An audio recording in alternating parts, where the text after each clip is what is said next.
share with you what I've recently been watching. I have 3 good ones for you, so let's take a look. When I tell you I was obsessed with Mr. Rogers, that is an understatement. I never missed an episode. And if you don't already know, Mr. Rogers to me is the original day in the life vlogger. Think about it. You would go home with him on his lunch. He would put on something comfortable and cozy. He would take you with him to go get the mail. He would take you to go see new jobs that people were doing. He would take you to the land of make-believe. This man is the OG. He is the OG day in the life vlogger, and you can't tell me otherwise.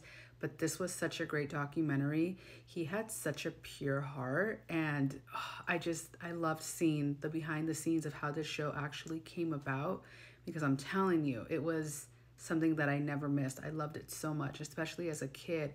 I just wanted to escape my daily routine and get lost in make-believe land with Mr. Rogers. This is a 10 out of 10, and it's on Netflix.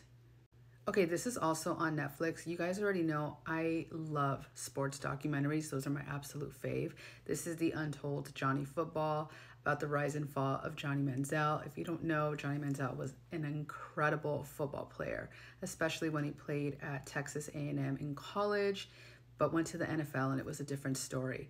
And there was so much hate that he got, but I always knew there had to be a backstory. In watching this, it all makes sense now. This is such a great documentary. Again, 10 out of 10. And I actually found him to be very relatable, very real, very real. I want to be best friends with him now. I really do. I thought this was such a great story. And again, he's a very misunderstood person, but it all comes out in this documentary. This is a must. Okay, on Paramount, I watched School Spirits with Peyton List. She plays the main character, and it's basically about a girl who is stuck in the afterlife and trying to figure out her death, you know, the mystery behind it. Honestly, I feel like the show was kind of like a roller coaster of emotions, but also there were some really great episodes, and then there were some really slow episodes, but it still kept me like wanting to figure out what happened to her. So that's why I kept watching. I do feel there was a little bit more fluff than we needed in some of the episodes. I think this was 8 episodes in total, but we could have seen it in 4.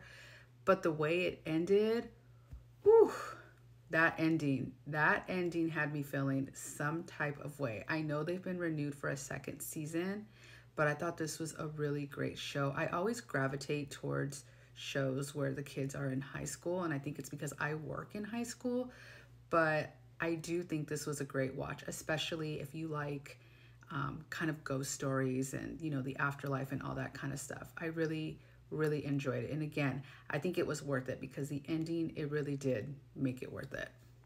Have you seen any of these shows, or what are you currently watching? Dying to know. If you have one, let's chat in the comments.